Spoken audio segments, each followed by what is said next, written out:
25% dos adolescentes já experimentaram drogas ilegais. Imagens exclusivas mostram o consumo de maconha a poucos metros da escola. Em Minas Gerais, dinheiro que deveria comprar merenda escolar foi parar no bolso dos corruptos. Relator do Mensalão entrega o processo e o julgamento poderá começar em agosto. Na série Riquezas do Norte, nós acompanhamos a aventura dos alpinistas do Açaí.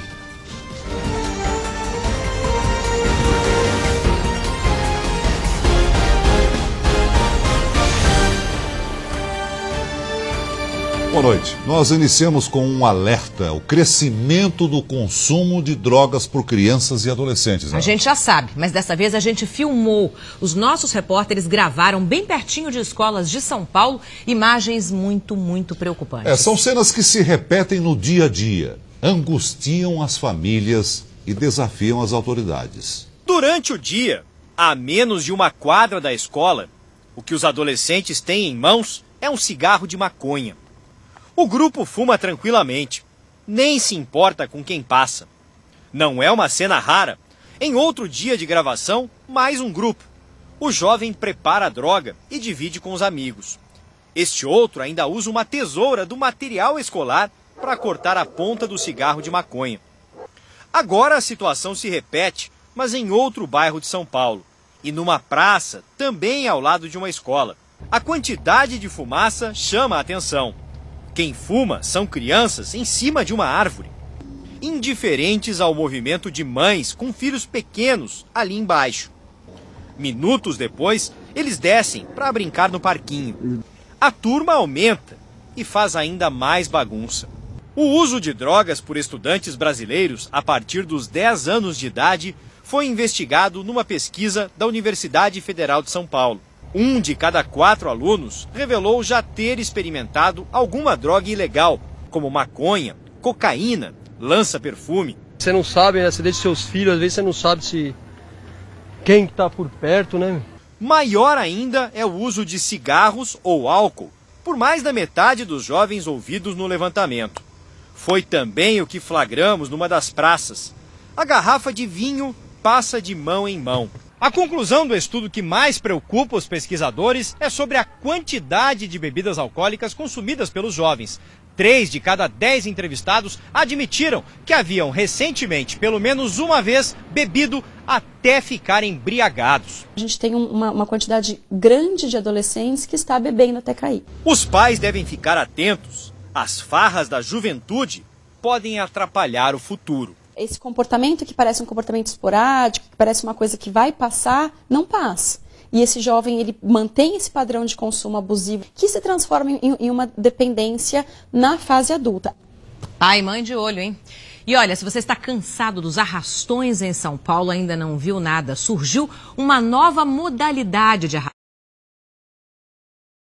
As lojas que vendem celulares viraram alvo. Alguns comerciantes já foram assaltados até 8 vezes. Os assaltantes esperam um cliente sair da loja e entram em ação. Entrado assim, boa noite, tudo bem? Isso aqui é um assalto, não precisa se alarmar. Nas imagens não aparecem as armas. Segundo as atendentes, elas viram os revólveres dentro das sacolas. Eu e a Najara, nós vimos 2 e a Lili viu a outra. O de camisa azul fica na porta, enquanto os outros pegam os celulares. O de camiseta listrada procura dinheiro no caixa. Os criminosos levaram todos os aparelhos celulares que estavam na vitrine e pegaram os produtos mais caros que estavam expostos neste balcão. Um prejuízo de R$30 mil. Um prejuízo desse, para a gente se recuperar, leva 2, 3 anos. Na mesma rua, outra loja de celulares e equipamentos eletrônicos também foi assaltada. Segundo o dono, já entraram 8 vezes. Ele investiu R$70 mil em equipamentos de segurança. Colocou porta eletrônica e instalou barras de ferro para tentar evitar um arrombamento. É muito fácil pegar uma loja dessa aqui e levar em 10 minutos, 5 minutos, até chegar a polícia, até aparecer alguém, já ter levado a loja. É muita insegurança para a gente. E preste atenção nessa notícia, foi identificado o homem suspeito de raptar a menina Brenda, de 4 anos. Jorge Antunes é carroceiro, tem 45 anos e foi reconhecido por 5 testemunhas. Apesar de foragido, hoje ele tirou um novo documento de identidade, o que, segundo a polícia, seria um indício de que ele tem intenção de viajar. A menina Brenda desapareceu numa igreja de São Paulo há 2 semanas. E hoje, finalmente, ela passou o primeiro dia, junto da família. Com dores no corpo, cabelos curtos e bem mais quietinha, Brenda está de novo em casa. Falou que ele batia nela, beliscava ela. Agora Brenda só quer brincar com os irmãos e matar a saudade de casa, mas ela chegou assustada, suja, com fome, reclamando dos cabelos cortados e contando que passou os últimos dias escondida dentro de uma carroça. A mãe acha que foi um milagre o homem que estava com ela parar justo na doceria onde trabalha Alex, vizinho da família. Fiquei meio assim, né? Será que é a menina? Será que não é? As imagens do circuito de segurança da lanchonete ao lado mostram exatamente esse momento. O homem, branco, baixo e de touca, chega com a menina no colo. Eles olham, a garota aponta e eles vão embora. Foi aí que Alex agiu. Segurei ele e a menina. Aí, se eu soltasse ele ia fugir com a menina. Eu segurei só a menina. Aí eu peguei, quando fui pegar o celular, ele soltou a menina e saiu correndo. Alex, então, ligou para a polícia. É que eu achei a menina perdida, chamada Brenda. Qual que é o endereço? Hoje, PMs localizaram essa carroça abandonada bem perto da doceria. Dentro, roupas de criança e uma mamadeira. A gente ainda não sabe exatamente o que aconteceu com a menina enquanto estava nas mãos desse carroceiro, não é, Celso? Mas certamente foi um grande trauma pelo comportamento que ela está tendo agora na família, né? Ela sofreu algum tipo de violência, Algum tipo de violência. Teve o cabelo cortado, a gente não sabe ainda se ela sofreu algum tipo de violência sexual ou não, mas tudo indica que a intenção do carroceiro não era das melhores, visto que ele tirou um documento de identidade hoje para fugir. Foi apurado até agora, né? Exatamente. E olha só, uma bala perdida numa comunidade carioca matou uma jovem de 19 anos. Ela morreu dentro de casa ao tentar proteger a filha. Uma comunidade revoltada. Chegaram já atirando lá.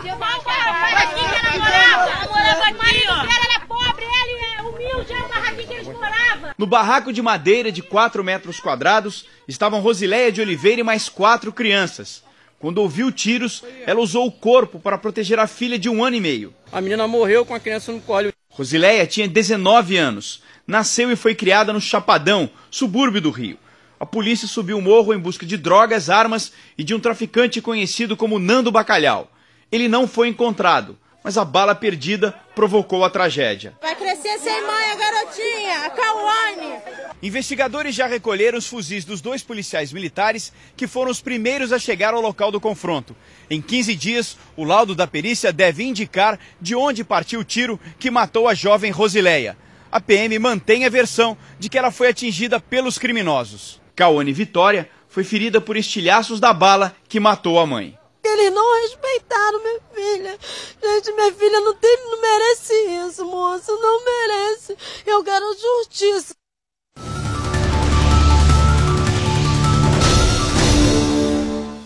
A mulher de 51 anos está a caminho da padaria em Mogi das Cruzes, Grande São Paulo, quando é abordada pelo assaltante. Ele fala assim, não olha pra mim, senão eu vou te matar. Eles caminham lado a lado pela calçada. O homem se irrita porque ela não tem dinheiro. Olha, eu não tenho dinheiro, só tenho essas moedinhas, só tinha 15 centavos, só que eu tinha ido comprar pão, de manhã. Ele decide estuprar a mulher e manda a vítima pular o muro de um terreno baldio. Ela sobe com dificuldade e, nesse momento, encontra a oportunidade de fugir. Daí eu falei pra ele assim, olha, então você desce lá no terreno, que aí você me ajuda a me pegar, né? Porque o terreno porque o muro é muito alto. Só que na hora que ele desceu, eu pulei de volta, aí eu saí correndo. A polícia foi chamada e prendeu Marcelo de Souza Silva, de 21 anos. Olha, a capital paulista sofreu mais um ataque comandado por criminosos que atuam dentro e fora dos presídios. Dessa vez, Celso, os alvos foram 2 ônibus. Parada final de ônibus, condomínios populares em frente. Ainda assim, não há testemunha. Sobra medo. Sou mudo e cego, eu não sei nem ver. 4 rapazes esperavam no ponto, mas não iam para lugar nenhum. Esperaram o ônibus chegar e mandaram cobrador e motorista descer. Eles entraram com gasolina e fósforo. Com a ajuda de um maçarico, botaram fogo em tudo. Motorista e cobrador só tiveram tempo de correr. Descemos e a minha perna ficou bamba assim, tremendo. Puxei minha bolsa ainda da casaca e o motorista não conseguiu tirar a bolsa dele, não. Na mesma noite, este micro-ônibus foi incendiado na Zona Leste. Aqui também não houve feridos e os criminosos também não foram identificados. Já são 6 ônibus incendiados em uma semana. Para a polícia, não se trata de uma ação coordenada. Desde o início dos ataques, 6 policiais militares foram mortos e 5 suspeitos estão presos. Com essas notícias, parece que a gente vive uma guerra civil, né? Não, olha só o que está acontecendo no Rio de Janeiro. Tentativa de assalto ou execução? É um mistério para a polícia. Ela ainda tenta buscar provas para esclarecer o crime que matou uma empresária carioca. Ela morreu baleada quando voltava de uma viagem com a família. A rede de lojas da família da vítima amanheceu fechada. Na porta, um cartaz informava o luto. O enterro de Tereza Fontaine, de 47 anos, foi hoje de manhã. Boa mãe, boa profissional. Sabe, não tem senão. Tereza, o filho de 8 anos do primeiro casamento, e o marido, o engenheiro Francisco Santana, voltavam da casa de parentes na região serrana do Rio. Na rodovia Washington Luiz, eles pararam para abastecer neste posto de combustíveis. Ao acessar a estrada, o carro do casal foi fechado pelo veículo dos criminosos. O engenheiro tentou desviar. Foi quando um dos bandidos desceu e fez 2 disparos antes de fugir. Um dos tiros acertou o pulmão da vítima. O marido saiu com o carro em busca de ajuda. Foram 11 quilômetros de angústia até a chegada a este batalhão da Polícia Militar. A empresária foi levada para o hospital, mas não resistiu.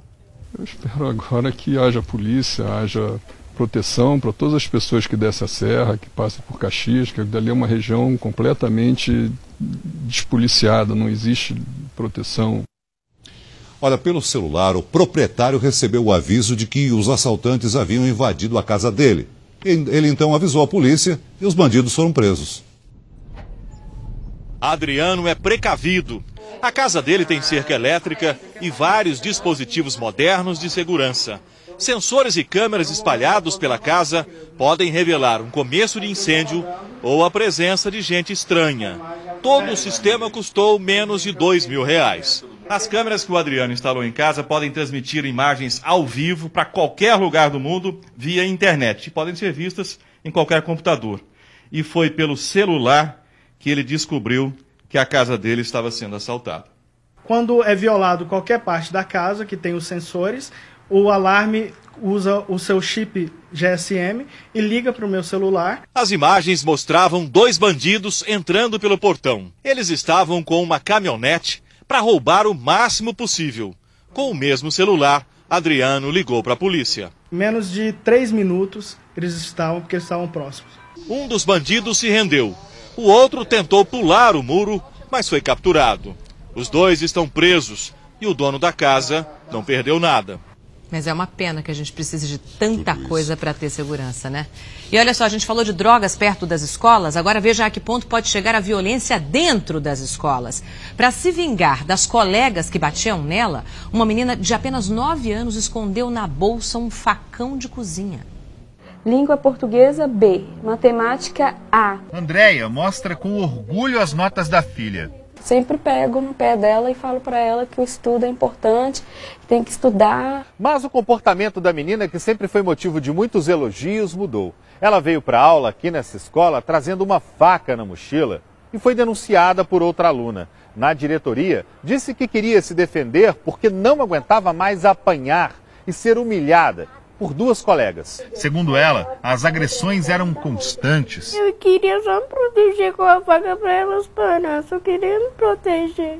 A história acabou numa delegacia. A mãe de uma das supostas agressoras disse que tudo não passou de um mal-entendido. Não pode acontecer isso não, hein? Eles são criança. Todos foram ouvidos e liberados. Fora o susto, não houve nenhum tipo de punição. Conversando com a vice-diretora, ela me garantiu. Falou que as meninas não vão agredir ela mais. O dinheiro da merenda escolar era desviado em Minas Gerais e no Tocantins. Em vez de alimentar crianças e adolescentes da rede pública, esse dinheiro ia parar na conta bancária, sabe de quem, Ana? De corruptos. Dos mesmos de sempre, né? Os corruptos. E o mesmo foi feito com a alimentação dos presos. As fraudes foram descobertas pela Polícia Federal. Diretores de presídios, servidores municipais, um vereador e funcionários de empresas foram presos acusados de fraudar licitações no sistema prisional. A operação foi simultânea em Montes Claros, Juiz de Fora, Três Corações, Belo Horizonte e no estado do Tocantins. As próprias empresas ligadas entre si simulavam uma competição para que uma delas fosse sempre a vencedora. A suspeita de fraude começou a ser investigada há 3 anos, a partir da denúncia de um executivo que perdeu uma das concorrências. Segundo o Ministério Público Estadual, 7 empresas faziam parte do esquema.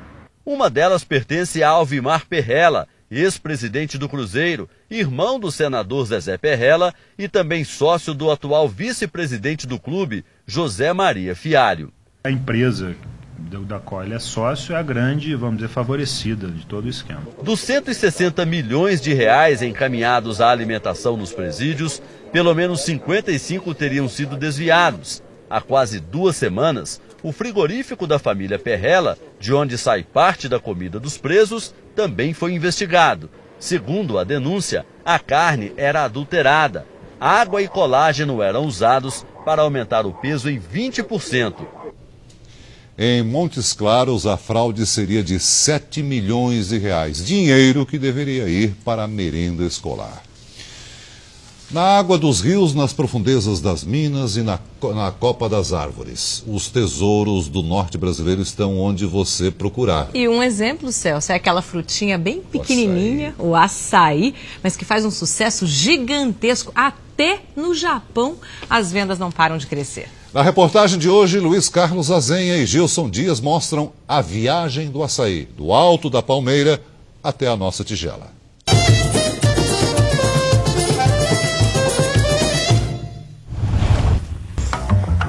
Um homem dependurado a 20, 30 metros de altura, parte de um exército que ataca armado de facões. Ainda hoje, vamos visitar estes estranhos alpinistas.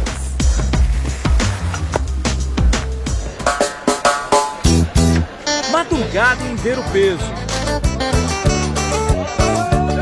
Muvuca no desembarque.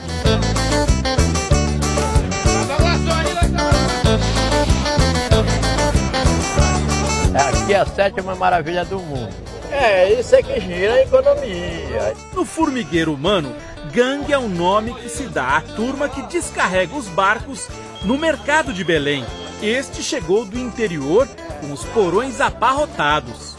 A clientela local exige o fruto fresquinho. Vem 4 horas da manhã aqui, chega aqui, dá uma pechadinha, escolhe o melhor produto e leva. Um paraense enraivado chega a beber de uma só vez 1 litro de açaí. Tá enraivado? Que enraivado? O cara tá com muita fome, costuma falar aqui. Mas hoje eu tô tomando só meio, porque eu já tomei um pouquinho acima, né? Aí tem que maneirar, que o bicho é pesado. Tem gente que chama isso aqui de garimpo. Tamanha é a riqueza que o açaí gera para a economia do Pará. Belém recebe a produção de todo o estado. Parte desse açaí chega resfriada. Tem fruta que foi colhida há mais de 10 dias.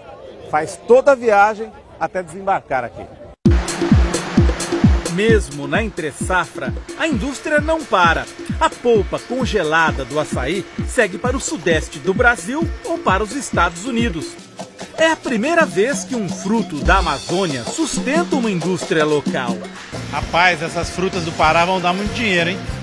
Já dão. Não sei se dinheiro, mas saúde, sabor e energia sim. Você é bom de marketing. A propaganda do açaí em japonês mostra que o produto brasileiro já chegou ao outro lado do mundo. Entre os japoneses, essa é uma fruta ainda considerada rara, difícil de ser encontrada no país, mas é incrível como tem se tornado mais popular nos últimos anos. A loja oferece sabores bem brasileiros, mas é o açaí que garante mais da metade das vendas. Acaba com o cansaço e me traz forças, diz a japonesa. Alguns clientes ainda se confundem com a origem da fruta. Não sabia que era da Amazônia, pensei que fosse de alguma ilha tropical, talvez do sul da Ásia, revela a mulher. Boa parte da economia do Pará viaja assim, de barco. Belém fica naquela margem. Agora a gente está atravessando o rio para mostrar para vocês, afinal, de onde é que vem o açaí.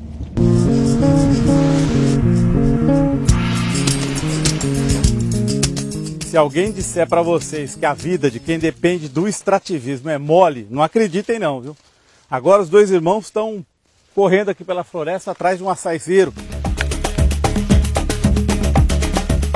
Sem querer, eles são a melhor propaganda para a força do açaí. Olha só como escalam as árvores. As palmeiras se espalham nas margens dos rios de toda a região.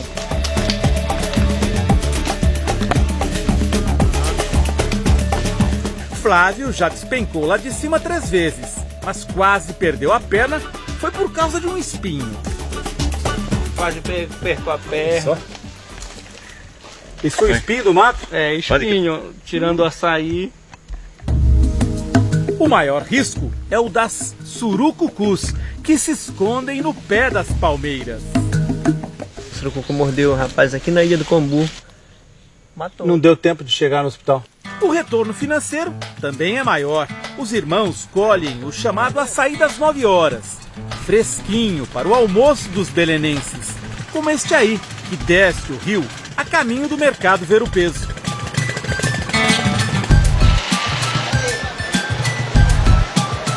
Tem todo jeito de comer, o pessoal mistura, o pessoal bota com farinha, vai puro, é isso? Pra gente é refeição. Ou é um peixe frito, ou é um charque, ou é um camarão, ou é com frango, ou até mesmo comida com caldo. Tem que ter uma tigela de açaí ao lado. Ao lado, aí bota farinha nele ou não?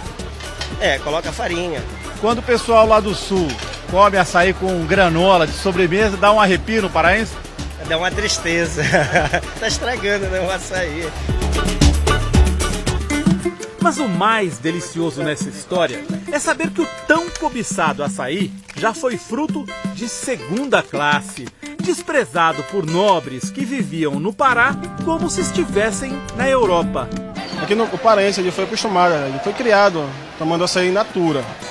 O escravo não podia mexer no pomar das frutas que era da nobreza.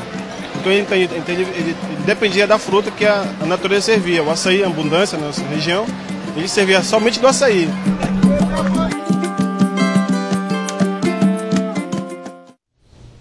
E veja agora a previsão do tempo para todo o Brasil.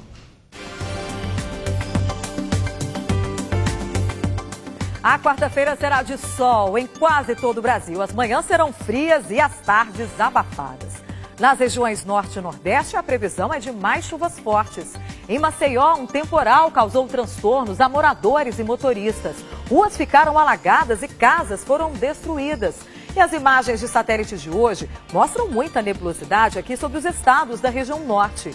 E essas nuvens são formadas pela combinação de calor e umidade e provocam temporais no Amazonas e em Roraima. Chove também nesta área, entre o Rio Grande do Norte e o Espírito Santo. E o sol predomina o dia todo nesta grande mancha amarela que vai do Rio Grande do Sul até Rondônia, passa aqui pelo interior do Nordeste e termina no Rio de Janeiro. Há alerta para mar agitado, as ondas podem chegar a 2,5 metros nas praias paulistas e fluminenses. Chove rápido, isolado à tarde, só no interior gaúcho. E em Porto Alegre o dia começa gelado, viu? A mínima é de apenas 12 graus e à tarde, máxima de 25. Em Teresina, a máxima chega aos 35 graus. E em Belo Horizonte o tempo fica aberto e a temperatura vai variar bastante. A mínima é de 11 graus e à tarde, máxima de 23. Em Palmas, a máxima é de 33 graus. Veja daqui a pouco, o goleiro Diego Alves do Valência da Espanha e o zagueiro Davi Luiz do Chelsea são anunciados como nomes certos para a seleção olímpica brasileira. Imagens de policiais em cenas íntimas com mulheres de farda caem na rede. É grande a especulação sobre os convocados para a nossa seleção de futebol masculino que vai a Londres. O Valência da Espanha anunciou no seu site a convocação do goleiro Diego Alves para os Jogos Olímpicos. O mesmo fez o Chelsea da Inglaterra com o zagueiro Davi Luiz, forte candidato a uma vaga na seleção. Os clubes se precipitaram. Os dois jogadores, na verdade, foram autorizados a disputar os Jogos. O primeiro jogador a ser liberado por seu clube foi o zagueiro Thiago Silva do Milan. E já se sabe, ele será o capitão da seleção nas Olimpíadas. Os outros 2 jogadores com idade acima de 23 anos, que vão para Londres, serão conhecidos no dia 5 de julho, quando o técnico Mano Menezes vai fazer a convocação. 4 dias depois, a seleção se apresenta para uma fase de treinos no Rio de Janeiro. O embarque para Londres está marcado para o dia 17. Olimpíadas de Londres, em julho, só na Record. O processo do mensalão já pode ser julgado pelo Supremo Tribunal Federal. O ministro Ricardo Lewandowski avisou ao Supremo que terminou a revisão do processo do mensalão e formulou o voto que será dado sobre o caso. Agora, o julgamento do escândalo de suposta compra de apoio ao governo no Congresso pode começar. A atitude do ministro relator veio dias depois dele ter sido pressionado pelo presidente do Supremo Tribunal Federal. Lewandowski levou 6 meses para concluir a análise do processo, mas disse que fez tudo muito rápido. Segundo ele, normalmente um processo de apenas um réu leva este mesmo prazo. Com a ação do mensalão liberada agora os 38 réus envolvidos no suposto esquema de pagamento de propina que, segundo o Ministério Público, teve o ex-ministro José Dirceu como chefe da quadrilha, podem ser julgados. A previsão é que isso aconteça na volta do recesso judiciário. A liberação do ministro Lewandowski vai ser publicada no Diário da Justiça nesta quarta-feira. Com isso, o julgamento deve começar na segunda sessão, no dia 2 de agosto. E veja daqui a pouco o projeto do governo federal para combater o crack. Fotos mostram mulher em cenas íntimas usando farda e armas da PM. O ex-presidente Fernando Collor, que sofreu um impeachment em 92, falou hoje sobre a queda de Fernando Lugo no Paraguai. Para ele, não houve golpe de Estado. Em discurso no Senado, Collor disse que o afastamento de Lugo estava previsto na Constituição. Não há que se falar em golpe de Estado ou quebra da legalidade, o que só ocorreria se houvesse a desobediência às normas legais com o uso da força.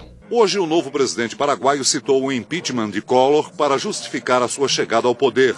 Em busca de apoio, Federico Franco também pediu que a presidente Dilma converse com brasileiros que vivem no Paraguai. Fernando Lugo afirmou que vai percorrer o país para explicar a crise à população e que apenas um milagre o levaria de volta à presidência. A Organização dos Estados Americanos fez uma reunião de emergência para discutir a situação.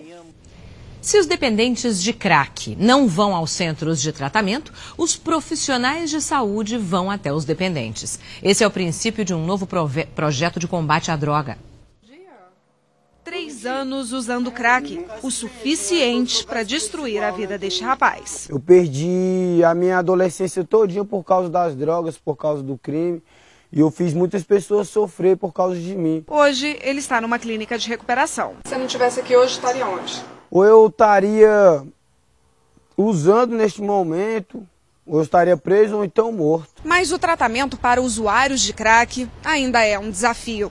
A maioria de médicos e psicólogos não sabe como lidar com o dependente. Uma das soluções tem sido treinar esses profissionais para enfrentar o vício que virou epidemia. Para se capacitarem, tirarem dúvidas e se aprimorarem cada vez mais no tratamento de uma pessoa que tenha crack. Experiência que os profissionais do programa Consultório na Rua já têm.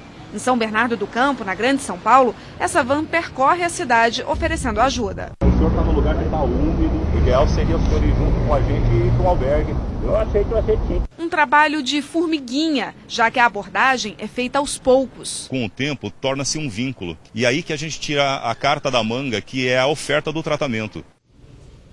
Olha, cenas ousadas e comprometedoras caíram na internet e provocaram constrangimento na PM de Santa Catarina. As imagens mostram um policial sem camisa em cenas íntimas com uma mulher que veste a farda da Polícia Militar. As fotos teriam sido tiradas durante uma festa num sítio em novembro do ano passado, mas só agora foram divulgadas. Além de vestir o uniforme da PM, a mulher também aparece com munição e uma espingarda calibre 12. 2 policiais envolvidos já foram identificados.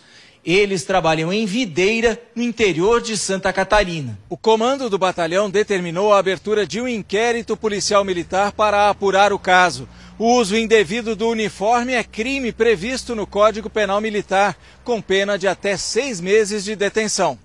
Os policiais vão continuar trabalhando normalmente durante as investigações. O inquérito deve ser concluído em 40 dias. Realmente a gente lamenta esse tipo de situação e por isso temos o maior interesse e celeridade em apurar a verdade. No início do ano, policiais de Florianópolis foram flagrados brincando com a escultura de uma vaca em pleno horário de serviço. Eles foram punidos pela transgressão disciplinar e já voltaram ao trabalho.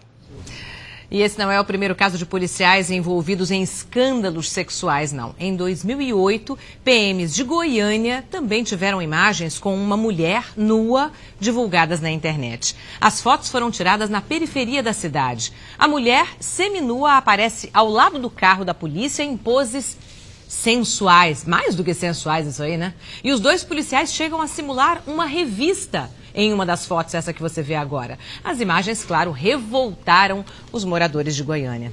Isso a gente pode chamar de narcisismo, pouca vergonha ou sem vergonha? Acho que é falta de caráter mesmo, do Celso. Vamos lá. O Jornal da Record de hoje termina aqui. As reportagens desta edição você encontra no portal r7.com e outras informações no Fala Brasil, às 8:45 da manhã. Uma boa noite para você. Você fica agora com a novela Rebelde. Uma boa noite e até amanhã.